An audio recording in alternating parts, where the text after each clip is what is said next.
But what is public engagement and what is my job all about? For us at LRCFS, public engagement is about getting people involved in all the research that we do. So from planning the research, doing the research, and then to communicating the research, we get people involved at every step of the way.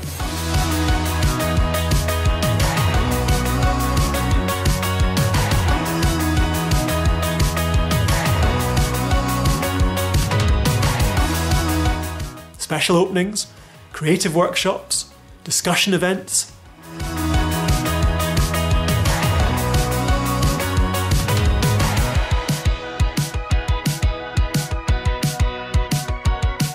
We think it's really important that our archives are out there for all the world to use, and we often work with communities and individuals and organisations to make sure that people realise that archives belong to everybody.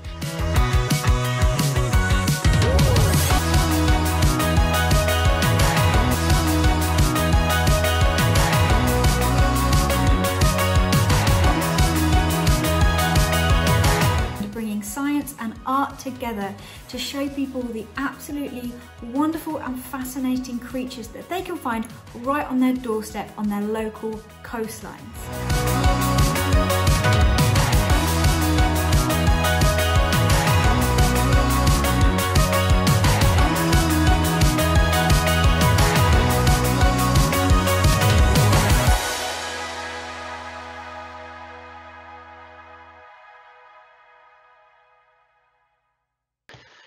Well, good morning and welcome to you all. Thank you for joining us for a celebration of University of Dundee's public engagement. I'm here to say a little bit about why public engagement matters before we pass over to Lorraine Wilson, the Head of Arts and Entertainment at DC Thomson and the University's Vice Principal for Research, Knowledge Exchange and Wider Impact, Professor John Rowan. University of Dundee is a world-leading university. We transform lives. That's what we're about. That's our reason for existing. And we transform lives across a whole range of areas of our engagement in the life sciences, health, people's wealth, equality, social justice, environment. Huge efforts working with the V&A Dundee and others around art and design and the culture of our city. And the list goes on, and I'm not going to go through that list. But transforming lives, having an impact from the research that we do is fundamental to what a great civic, a great university embedded in its city, as Dundee is, a university not just of Dundee, but a university for Dundee. That public engagement, what we're doing now, our discussions with all of you, our listening to you, and our driving our research into making a difference is fundamental to our success. We are the only university in Scotland, I'm delighted to say this, who holds a gold watermark from the National Coordinating Centre for Public Engagement. And that's a real accolade. And it's an accolade that we have because of you, the public, engaging with us, engaging with all of our staff and our students in really driving the impact of a university. I took on the role of Principal and Vice Chancellor of the university just at the beginning of this year in January. And one of my great goals for our university is that we deliver on what we talk about in the trade as triple intensity, really intensive research, which Dundee's done ever since the get-go, outstanding teaching, and delivering top university in the UK for student engagement, top university in the UK for our medical degree, top university in the UK for our life sciences. Just demonstrates that teaching and that research capability. But a third pillar of triple intensity is about this. It's about knowledge exchange. It's about public engagement. It's about impact. You are instrumental in driving that impact that we must have as a university. And I want to see, and all my colleagues want to see, public engagement rise in the importance as we go forward. So, no pressure on my colleagues, Lorraine and John, in the discussion that we'll have over the next little while, but I'm sure that John will give some really exciting examples of what we do as a university around public engagement and why this matters so much to us. So without further ado, let me hand over to Lorraine and John. Thank you very much. Enjoy. Good morning to all who are watching today, and I'm sure we're going to get great answers to what actually the University of Dundee does, you know, for all of us, not just the students, but for all of us in the city. And as a Dundonian who's been very familiar with these amazing buildings in the city centre, but never knew what went on inside there, it's great to hear from Professor Gillespie about what's been happening. So for John, how can you say that university has engaged with the city of Dundee in the past? Well, good morning, everybody. Thank you, Lorraine. Thank you, Ian, for your very comprehensive introduction. And I think on behalf of the staff and the students of the university, it's wonderful to have a new principal who takes public engagement so seriously. And I think we see great opportunities together, working together and moving forward. So thank you, Lorraine. To your question about how the university has engaged with the city in the past, then I want to do a little bit by way of a history piece. But I do want to begin maybe by just reiterating what we mean by public engagement. And actually, I'm going to kind of read this because it's not a technical definition, but I think it's quite a carefully crafted definition, which I think will help inform much of the discussion we're about to have together. So what we mean by public engagement is it describes the very many ways in which the activities and benefits of higher education and research can be shared with the public. And for us, engagement is absolutely a two-way process. It's about us as an academic community of colleagues on the academic side, on the professional services side, and our student body reaching out into the world. But obviously, it's also about learning and dialogue and co-creation with our communities beyond the boundaries of the campus. And fundamental to that is, of course, the city of Dundee and the wider Tayside region, and then Scotland, UK, Europe and beyond. So I think we have to, in a sense, go back into the mists of time, in a sense, to understand our current position to public engagement, because I think, as everybody will know, the University of Dundee was founded in 1881. It was founded by stint of a gift from the Baxter family, who were a local family of very wealthy industrialists who made significant monies in the jute industry. And if we go back to 1881 with the establishment of an institution for the city, we can understand that in the context of rapid industrialisation. Dundee was one of the most rapidly growing urban centres in the UK. Population was kind of doubling at an unbelievable rate. And so as the city emerged on the back of this jute economy and on shipbuilding and on whaling, there was the kind of emergence of an understanding that needed to be public good more widely serviced. So with progressive philanthropy underpinning the establishment of the university, it was an institution that was created for the city and kind of by the city. So the initial topics that the university was founded on were very much a reflection of that industrial context. So it was subjects like commerce, subjects like drawing, subjects like economics, and as well as the arts and humanities. And really, really importantly, from the very beginning, in terms of the foundation of the institution, it was an institution that was founded progressively to educate men, and crucially, remember this is the 19th century, it was founded progressively to educate men and women, and the kind of one of the really important working definitions was not limited by class, religion or condition. So very much it was about the creation of or provision for educational opportunities and research opportunities that would benefit the local community and beyond. And it had that sort of kind of applied professional orientation from its foundation. And then as we look into the current mission of the university, we see, as the principal mentioned, the definition of the mission of the university is the creation, sharing and application of knowledge. So fundamentally, the creation is new discovery. The sharing is both the sharing in terms of the educational experience with our students, and then the application of that knowledge is making a difference in the world.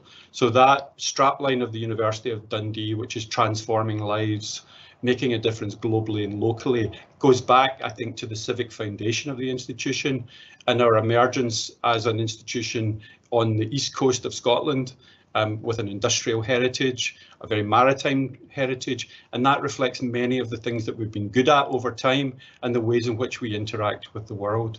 So that idea of transforming lives locally and globally is really important. You know, we can look into the past of the university and we see citations, for example, when the university was able to give an honorary degree to the Nobel laureate Seamus Heaney.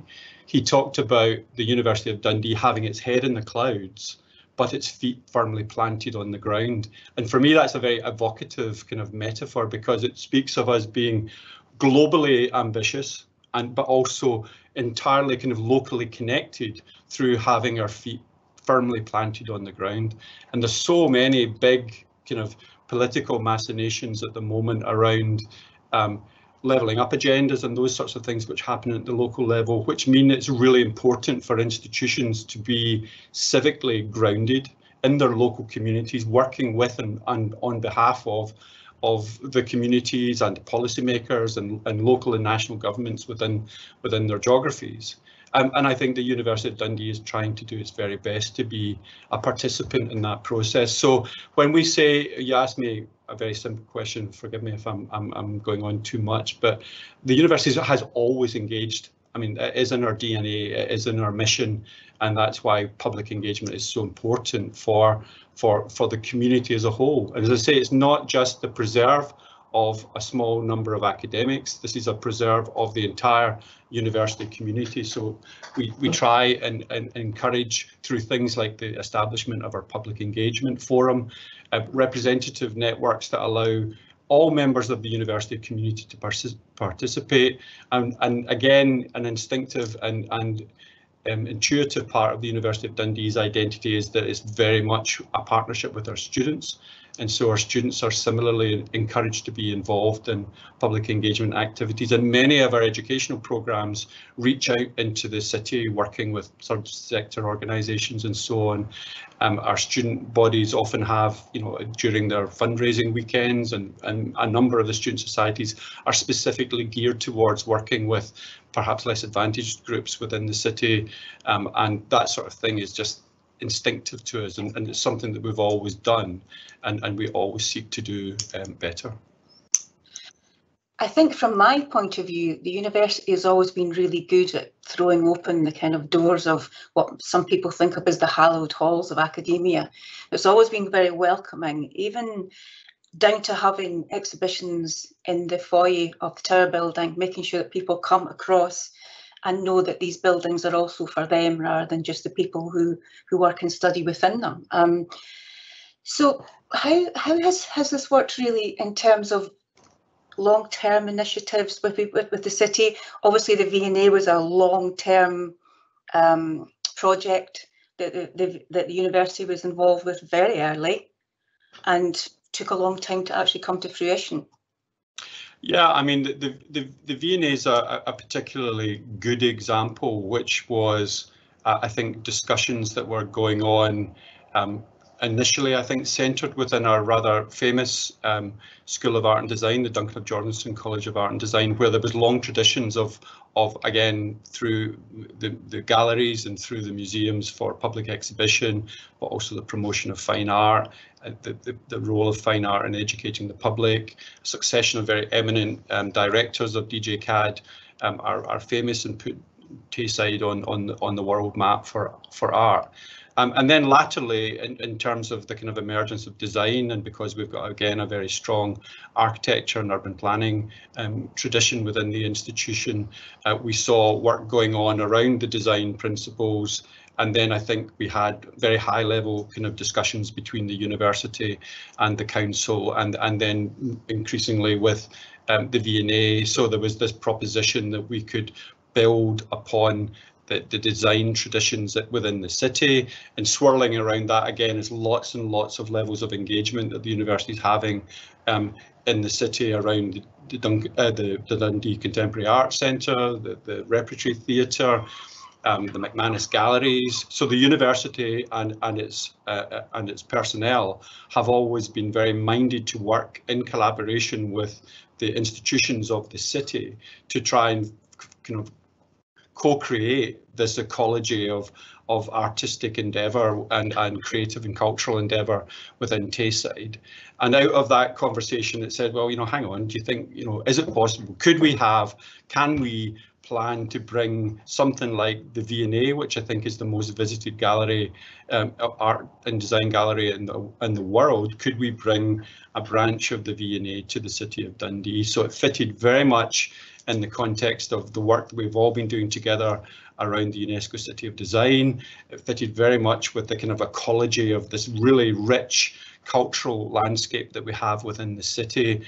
And sure enough, the proposition was made. And I would just refer folks who are interested in finding out a little bit more of it. The university website has this absolutely brilliant narrative about what happened and who the players were. Some beautiful photographs that go into the mists of time before eventually the idea was landed that we were going to have the V&A.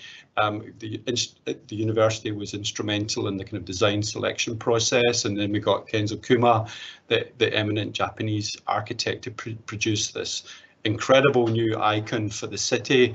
And I think that for me is, whilst it's one example, and it's a nice example that you've drawn on, Lorraine, it's one example of a whole host of different patterns of activity that we see, which are ways in which the institution is engaging with the city. Because the other classic example, if I may, is just, and maybe we'll come to this in due course, is around, for example, the partnership that the university has with the NHS, and particularly through 9 Mills Hospital. And again, we've had this outstanding tradition of medical and biomedical research within the university that's always geared towards making a difference, always geared towards transforming lives. And again, I could go through a long list of firsts that are associated with that are in the city of Dundee. And again, they come from this partnership that we advocate and the shared experience that means that we draw from the city and beyond to inspire us, and then we co-create new projects and that sort of thing. Well, that's one thing I was actually going to say, that the strengths in so many different areas across the university. Public engagement could become quite complicated and quite difficult. So is that where the strategy comes in, consolidating that? Again, that's an excellent point you make, Lorraine, and a very nice plug, I think, for our public engagement strategy. Again, I'm not going to try and give our audience the URL, but simply if you do a Google search of public engagement strategy, University of Dundee, you'll find what has been recently completed or a refined version of the public engagement strategy we published last year. And actually, it's a very concise document that just sets out our high-level principles, speaks about this being very much an integrated One Dundee community-based approach, and then kind of tries to articulate the ways in which we do that tricky task that you mentioned, Lorraine, about how do we curate the activities, how do we prioritise activities, and perhaps I would say that having created a structure and a strategy, which again has been almost a labour of love, because, as I say, this is work that's always been going on within the university.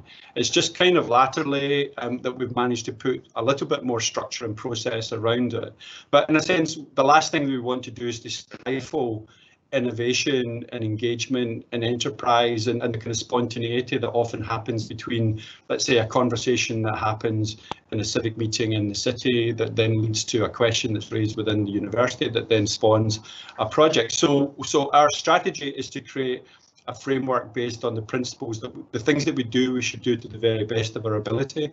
The things that we do should be seeking to maximise the benefit, and that benefit in principle should be measurable and trackable.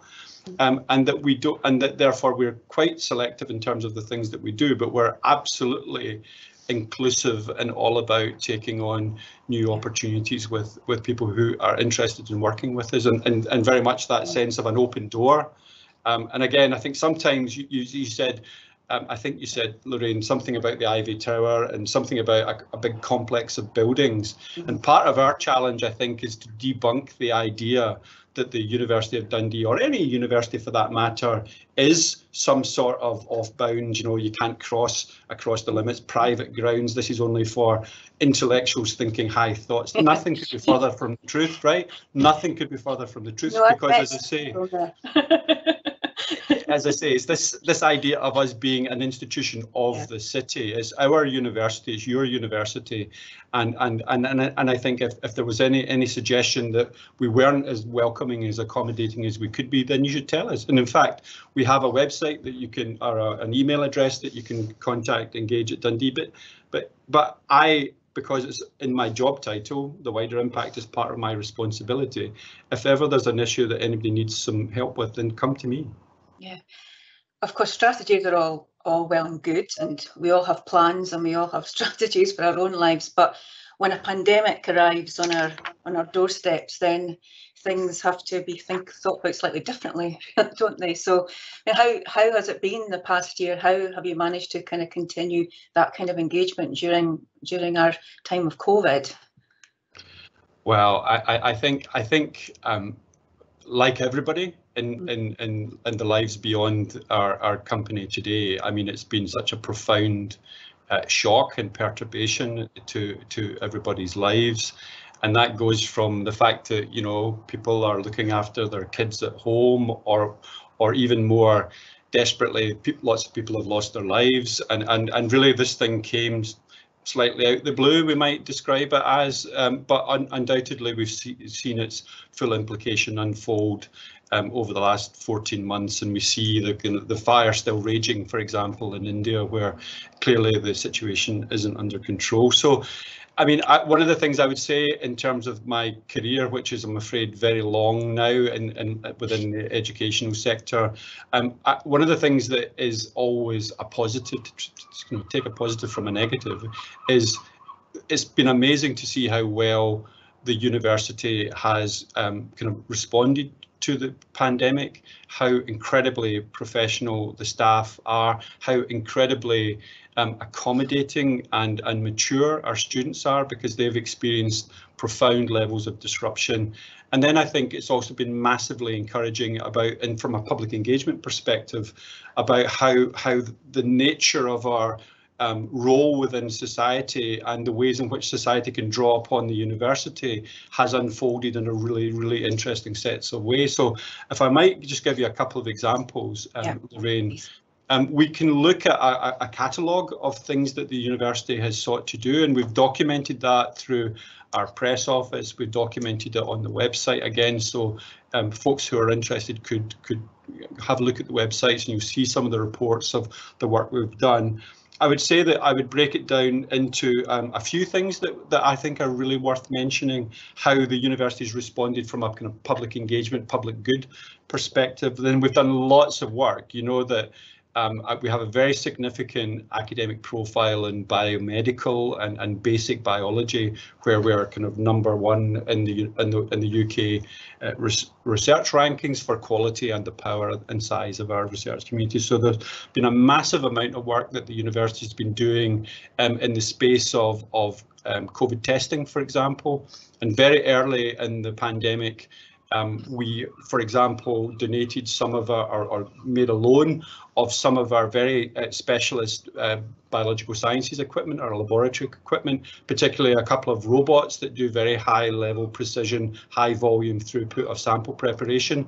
And it is it was a rather inauspicious but yet amazing day one day when a van full of Navy officers arrived at the university to ship out some of this equipment from our School of Life Sciences and take it down to Guildford, where the National Coordinating Centre for Testing was being established, to put into the national effort there. So that was an incredible way in which our state-of-the-art research infrastructure was deployed in the national interest. And then similarly, we've had colleagues from, for example, at Life Sciences, and here again it's always invidious to pick out names and individuals. Angus Lamond provided the equipment into the Guildford project. David Gray, another one of our distinguished professors, was part of the big Lighthouse laboratory in Glasgow, which was a collaboration between the NHS, the University of Dundee and the University of Glasgow. And David and colleagues were just rewarded with a KE award last week, in fact, celebrating the fact that that Lighthouse laboratory in Glasgow has now done more than 10 million COVID tests, these complex PCR tests that people use to identify the prevalence of the disease. So we've been doing a lot of work in the kind of testing side of things, reflecting their world-class biomedical infrastructure. We've also done a lot of work within the medical school itself. Of course, we've got academics who their day jobs will be writing papers and training the next generation of medical students, but they also, many of them are also clinicians, and many of them were therefore on the front line during the COVID challenges as it hit Tayside, and working extraordinary hours in terms of looking after their patients, the whole kind of restructuring of Ninewells, which was geared towards keeping two streams of COVID and non-COVID patients properly looked after. And so we can really, raise our hats to the achievements of that group of academics, clinicians, and then the rest of the university community that was supporting that endeavour. And we've got people like, I'm sure many of our audience will have seen somebody like our James Chalmers, who's a world-class respiratory doctor. He works on lung conditions. He's never off the TV. So he's become one of the great faces of COVID because he's so humble and so engaging and so knowledgeable. And James and colleagues have been working on multiple types of therapeutics to try and mitigate the impact of the disease, but also along with colleagues like Jacob George, for example, they've been working on doing vaccine trials. We did the Janssen trial here, more than 10,000 patients brought into that trial through the work that was led out of the University of Dundee again on the kind of research and medical side. And then I think there's other really kind of cute examples as well. So if we think about work that was undertaken to support the NHS, then our colleagues within DJCAD, who've got famous traditions in terms of textile and fashion design, well, they were working with a local company, Helly Stevenson, and they produced really trendy scrubs for doctors and nurses and other NHS staff working that would just give them a kind of emotional lift under very challenging times. So that kind of human interest story is really cool, I think. And then there's other quirky things that again reflect the nature of the local relationships. So we've got colleagues from psychology who were working on providing children with early start artwork that would help them and their parents or their carers during these kind of extended periods of lockdown. We have a very creative director of the museum service, and Matthew Jarron has produced a whole bunch of YouTube movies that again the audience might be like to do a Google search on, looking at the kind of urban art of Dundee, and Matthew's a great curator and a great scholar of things like public art within the city, and this latest one that I was looking in Stobswell the other day was just showing us all these beautiful tenement interiors that are these really iconic examples of public art. So during lockdown, when people couldn't get out, Lorraine, people were able to tune into, for example, those sorts of things, and it would just be an element of light relief, but always educationally informed relief that would help with the pandemic. So I can honestly think that whilst we've been managing in crisis mode for the year that's been, we've done that in the public interest. We've been very responsible, I think, in terms of how we looked after our students and our relationship with the city. I think we can look at that with a degree of pride, and we look forward to kind of emerging from the pandemic, I hope, stronger and certainly more resolved to do more together. And when we do that, there are so many exciting projects coming up around the city as well. Obviously, we've had things like the T-Cities deal is now kind of signed, and things like the Eden project is going to be coming to the city, which obviously the university, will have a great interest in. I mean, once we can get out there again and you can kind of look at engagement again, how do you think you will work with others, and what kind of institutions, whether that's commercial institutions, whether that's schools, how do you think you'll engage? It's again a great question. I mean, I think we've always had a very high level of engagement with respect to students and I mean in respect of things like schools, and again we're very mindful. We've seen a lot of effort around the science, technology, engineering and mathematics space, the STEM space, about bringing kids, and particularly girls and kids from less advantaged backgrounds, as part of our widening access agenda into the university. And so part of that is driven by encouraging our staff and students to go out into the local communities and meeting these kids, and kind of both inspiring them but also debunking the idea that this is a scary place and that they're not able to do it. So there's a lot of work that's done in terms of trying to just socialise the idea that university should be for everybody. At least there's a universal opportunity for everybody to come and be part of the future. And we have similarly been working very actively across the Tay-Cities partnership about initiatives like our biomedical innovation hub, which is going to create new jobs for the city and create wealth. And again, we expect that means that there'll be new jobs remaining and staying within the city, and a whole series of pipelines of new spin-out companies that are emerging from the kind of innovation pipeline are vital to kind of fueling the next generation of jobs. And similarly, we're trying to prepare our students to be highly employable but highly responsible citizens of the world. And again, we want them to be both a diaspora of excellence as they travel across the world, but also as much as would be appropriate for them to stay and make their careers and work collaboratively within the city and its region. So I think there's just so many amazing things that we can do together as we move forward. And I think that lifelong learning is also a very strong part of the university's offering, as well, as someone who's taken advantage of evening classes and part-time classes, to continue that relationship with the university. I think that's a great point. The lifelong learning and the Dundee lifelong learning, which has become a self-organising group, have been an absolute revelation to me, and it was a real privilege when I started in my job in 2018. I kind of inherited the Dundee lifelong learning community as part of my responsibility.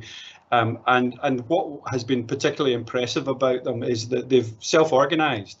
And the relationship with the university has always been a good one, because in a sense we offer the space and the buildings where these events can happen, but the university takes a very hands-off approach in terms of the curation of the modules and the overall academic programs, and is very much by the lifelong learning community themselves.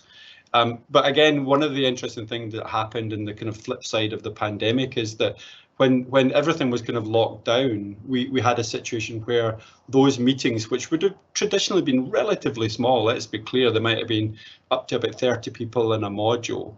Suddenly, because those lifelong learning classes were being offered in a digital format, the numbers actually expanded. Obviously, people are looking for things to do, they're really interested in what's happening locally, but the opportunity for participation access actually perversely increased during the lockdown. And I remember one particular talk that I had the privilege to introduce was by a professor from the Harvard Medical School. Now, he just happened to be the son of one of the treasurer on Dundee Lifelong Learning Committee. But this very, very distinguished Harvard medical professor came to do a talk to the Dundee Lifelong Learning as part of the annual review, and the review of the year. And it also so happened that he was a very famous mountaineer, and he had been on multiple kind of Everest exhibitions, and he had travelled to all continents and summited all the highest mountains in each of the continents, with the exception of Everest. But so he gave this incredibly compelling talk, which was really, from his perspective, the medical study of extreme expeditioning. So, and he took as his case study the Discovery expedition from Dundee down to Antarctica. But that talk, and I don't know if you were in the audience, Lorraine, or maybe some of our audience were, but that particular talk had people beaming in from around the world: Brazil, Chile, Antarctica, North America, Australia, you know, many different countries within Africa, many different countries within Asia. So it was one of the most international audiences for a wee provincial community talking in Dundee. It was really just a kind of really powerful motif, I think, of how engagement can have different kind of, but no, it doesn't have to be bounded. It can be local and global, and I think that again speaks very nicely to the ideas of the University of Dundee. So finally, before we move on to the Q&A session, what would you say are the best opportunities to engage with you? If people want to get in touch with you, how would they do that? Well, we have a portal where anyone who's interested in knowing a bit more about us is able to have a look, and it's called engage@dundee.ac.uk. And then there's a whole set of public engagement pages which both showcase the work that we're doing together with the local community and basically showcase the quality of the research and engagement activities that are ongoing. We also have really important kind of web-based resources around something which is called Discovery, and it's we call it the Discovery portal, and it's where all the academic work that the staff publish go in, and it's kind of curated and it's made available now through open access agreements. It means that members of the public can access those scientific and other research papers and read them without the need for, you know, expensive subscriptions to journals and so on. So that commitment to open access is a really important thing that we, as many research intensive universities will have done, have this open publishing principle now embedded at the heart of the university. So I think reading the runes of the university in terms of its web, its digital presence is a good way to understand what you might want to do. Yeah. And then I think if you want to zoom in to an individual disciplinary area, let's say, I know, and I'm not hopefully outing you here, Lorraine, but you have interest in history, for example, and you might be very interested in local or Scottish history, and therefore you might do a search to see who's doing what in that sort of area or what kind of programs are on, and that then becomes the kind of gateway into accessing the more specialist stuff that you want. But we've got a very compact and bijou and wonderfully responsive public engagement team at the heart of the university. Again, they will invariably be able to help you find your need if you've got a question that you want to ask, or as I say, you know, if you haven't been able to find who you need, then I have the privilege in my office of an incredible kind of 360 view of the university, and I generally we would know between us where the right people to contact is in terms of if it's a very specialist requirement or if it's a more general requirement, we can service it through our public engagement team. And of course, I think the university has always been very strong on events-based festivals, like the Festival of the Future and well-publicised reminiscence projects. And I think that people can always find that way in. Yeah. And I mean, I think, again, going back to pre-pandemic times, I think one of the great ways in which we sought to, again, you know, break down any perceived barriers about access or engagement are things like, for example, our Saturday lecture series is the longest standing public lecture series in Scotland. I mean, it's been going for nearly, I think, in excess of 90 years. And really, again, that happens on a regular basis. One of the great things about the Saturday lectures was that you would have an audience of 200 or 300. We always try and bring kind of blue chip speakers to those events, and we would have a very significant audience. And then it just gives you a way to have that over a cup of coffee or over a glass of water or wine, you can have a conversation with someone, and often it's that spontaneity of those conversations that leads to the next bit of public engagement that might happen, or ways in which, again, people might want to share with us their thoughts, because we're not sitting in, as I say, in splendid isolation, trying to radiate to the world, here's the Dundee message, and we're giving it as a megaphone. It's always, from our perspective, supposed to be a conversation and a two-way dialogue. So we really welcome, you know, invitations to get involved from beyond the campus, and we're really open to that form of collaboration. I think following on quite nicely from there is, I think, the first of the questions from our attendees, and they say thank you for today's event, which is nice. How does the university's public engagement strategy ensure that it reaches the hard to reach communities in Dundee and surrounding areas, so that those communities can also benefit? I think, again, a superb question. I mean, I can point to some specific examples. So we have a very progressive community within our School of Life Sciences, and they have had a long tradition of public engagement work and a long tradition of reaching out into the local schools to try and bring science to them, and to inspire those kids to come into the university to do science degrees, you know. And I think that group, who have made great strides in that form of the exercise, have also now beginning to turn attention to the harder to reach groups. And I think there's a different set of processes that are required, and there's different sorts of networks. So I think we're on that journey, Lorraine, but again, I'll fold it back into the fact that we have things like the Summer School for Access, and we're mindful of things like our programs like community education, which is situated within our School of Education and Social Work. Those kids who are doing, those students, forgive me, who are doing their degrees in community education are often in the city, often working with third sector partners, often working with these very challenged communities in ways in which both from a student perspective, they can learn what's going on, they can work with the policy teams, they can hopefully make a contribution to how to do things better, but also directly engaging with the community within those areas and aspects of the hard to reach community. But that's something that we're always trying to do better on.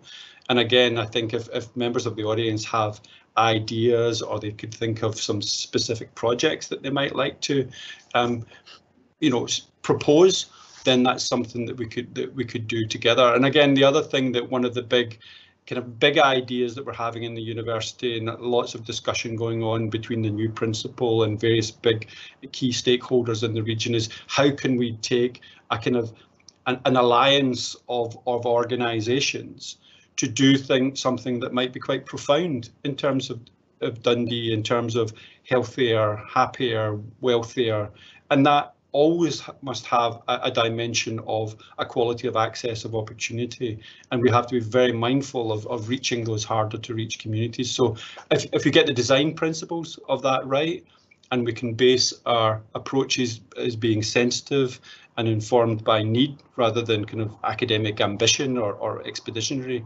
approaches, then I think we can make a really important difference in those areas. The next question, it relates again, and it's about getting that message out there, and it probably has a message from me as well. And someone says, so many great stories. How would you evaluate the coverage given using social media, but also the local and the national press?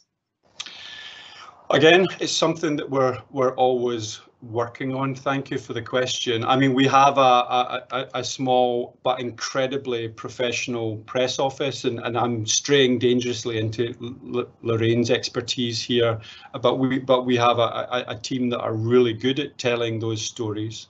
And we have a succession of kind of social media platforms like Twitter and Facebook and so on that the university has an official presence. But I think one of the things that the new principal is bringing to us is a degree of even more outward facing and to make us a more confident institution. So that idea of celebrating our successes and then really kind of using that as a way to do more good, because of the virtuous circle is more people know what you're doing and they see how high the quality is, then more people want to become involved.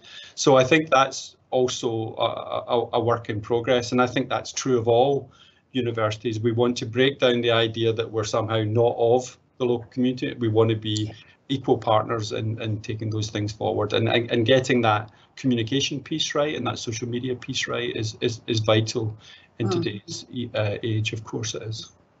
Well, certainly from a personal point of view, I think they've always been very good at communicating the human story, no matter if it's a very big idea, and sometimes particularly out of areas like life sciences, there are some huge ideas, but to drill that down into the human face, so the human face tells the story, so people can understand what's actually going on. You know, I think they've always been very good at communicating that, but obviously in my new role, I'm keen to hear all the stories coming out of the university. Great. But it's interesting, I mean, I don't know whether we're going to see a few more questions come from our audience. You did remind me though, in terms of the kind of celebrated examples of public engagement and talking about the face. So you might, not all of the audience might know that Ian Gillespie, our new principal, came to us from Leicester. He was at the University of Leicester before becoming principal in Dundee. And Leicester, of course, was famous, or indeed infamous a few years ago, for the discovery of Richard III underneath a car park, which he was located. And then after various forensic anthropology investigations that our university was also involved with in collaboration with colleagues at Leicester, the University of Dundee was involved in the reconstruction of Richard III's face. So they did the very, complex work about taking the bone structure and then superimposing the musculature, and then there's an element of art and creativity meets anatomy, and out of that they produced this incredibly powerful head of Richard III, which was somehow even more evocative of his spirit than seeing this, the skeleton and everything else that was going on. So that was a massive public engagement coup for the University of Leicester that the University of Dundee had a little bit of a connection to, but that work on facial reconstruction is something that we've also got a tremendous reputation for in our Centre for Anatomy and Human Identification, and our incredibly dynamic Leverhulme Research Centre for Forensic Science. So that's again a really key area that the university is putting on the map, leading to job creation, leading to wealth and stickiness within the region. It was one of the concepts we talk about to try and keep our money in the region. Another question that's come in, and maybe it has an element of tying into those harder to reach communities as well. In terms of joint working with statutory organisations like Dundee City Council and the NHS, I mean, how do those partnerships come together? How do they work? Well, again, I think there's an element of formal and informal networks. So in respect of the NHS, the principal and the dean of the School of Medicine work hand in glove with the chief executive of NHS Tayside, and they have joint sets of priorities, and we actually have a number of staff that we share across both clinical and academic contracts. And so in terms of an agenda for academic endeavour and public engagement, well, that's partly a reflection of the staff and the research interests of the staff that we have within the schools. And if I think of an example, I've got two nice examples to give you that are both from the same academic. So we have a gastroenterologist in the School of Medicine, and his work has been on two things. One is what's called the intelligent liver function test, and what that means is that they've been able to identify aspects of your lifestyle and aspects of your age profile, your occupancy, and so on, which kind of determine a set of risk factors around prospective liver disease. And with that particular profiling of a subject, then you can you can predict the likelihood of a risk of a liver condition. And similarly, I've just forgotten, it's maybe one of my colleagues can remind me of John, a friend of mine, I can't remember his surname in the moment here, but the other thing that he did was around the eradication of hepatitis C. So hepatitis C is, you know, a fairly hideous medical condition, often propagated through drug use and through contaminated needles. And the work that John and colleagues did in the medical school was to undertake a campaign that identified that that was the source of the hepatitis within the local community. And through working with the community, and particularly many of these very, very hard to reach individuals who are having challenging times, which are partly part of the complex context that explains why they're in a drug-dependent situation, but introduced a program of needle swapping and safe needle use. And so Dundee and Tayside has become the first region in the world to eradicate the prevalence of hepatitis C. And that's, for me, that's one of the most powerful examples of public institutional partnership. And that its principal beneficiaries are we the people. So I think that's and it's John Dillon. It's kind of come to me out of the ether by a little bit of prompting from my colleagues, my good friend Professor John Dillon, who's done a couple of those elements of work. And similarly, the university's been quite actively involved in the Dundee Drugs Commission work. And again, that's part of a wider level of interest that we have to work with the city around social and economic and cultural the social, economic and cultural renaissance of the city that we can all see and hopefully be part of, but make sure that we don't leave anybody behind, because that's again a kind of fundamental part of the institutional values. I think one thing that we haven't really explored yet is the importance of public engagement into areas like knowledge exchange and how research can be commercialised, really. Yeah. I mean, again, I think an excellent question. I mean, I think the importance of public engagement is really probably recognised at two levels. I mean, I think it's part of our institutional mission, as I mentioned, around creation, sharing and application of knowledge. And within that, then there are knowledge engagement activities whereby we may have partnership with local companies or indeed with international pharmaceutical companies, and through that partnership we get funding for work that then produces new discoveries, and that might then lead to the formation of a company and a spin out, and again commercial success that's beneficial for the region, beneficial for the university.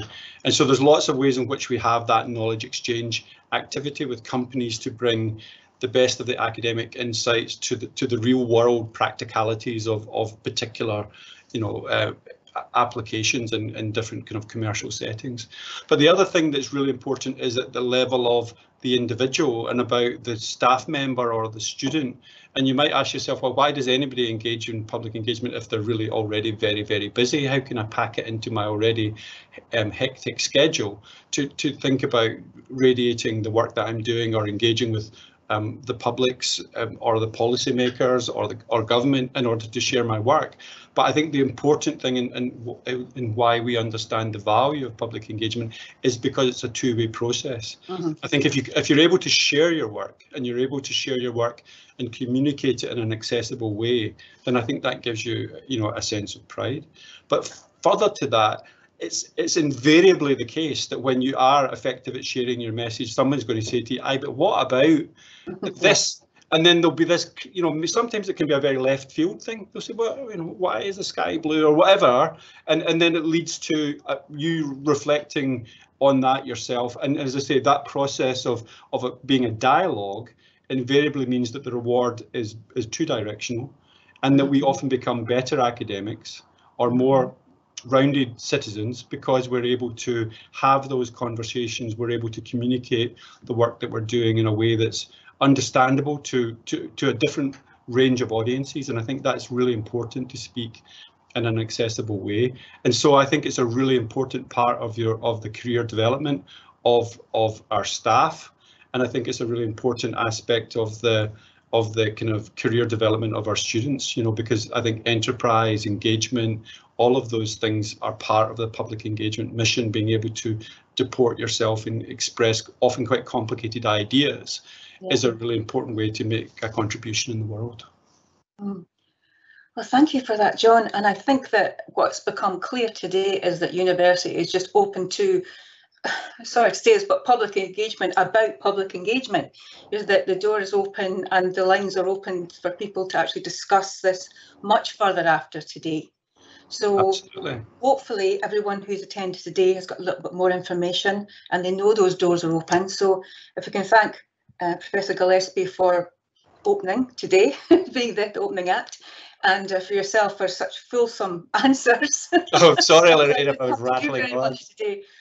And for all the team behind the scenes for making things operate, making life easier for me, certainly, and you, I suppose. But thank you so much. And I hope we get a chance to chat when the world is a little bit more open about what's been going in and out of those hallowed doors that we were talking about of the University of Dundee. So thanks very much for your time, John. Oh, well, thank you. It's been a privilege to have the opportunity to talk to our audience. And let me just close by thanking all of our production team who are just so professional and so organised and doing such a great job on our behalf. So thank you, everybody, and see you soon.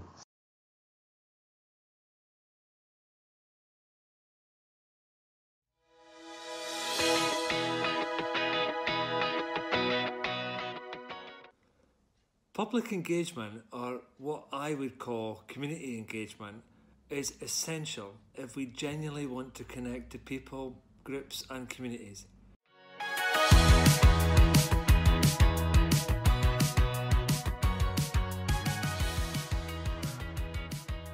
We've been working in partnership with the University of Dundee for many years now on lots of different projects, including community outreach programmes, Dundee Science Festival and our Science at Home kits.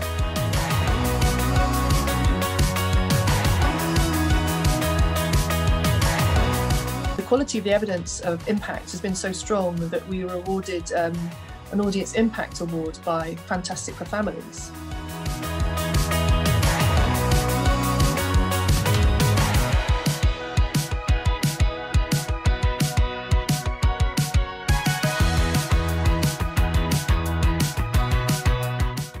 To me, the most important in academia, and that is public engagement and education about good scientific practice.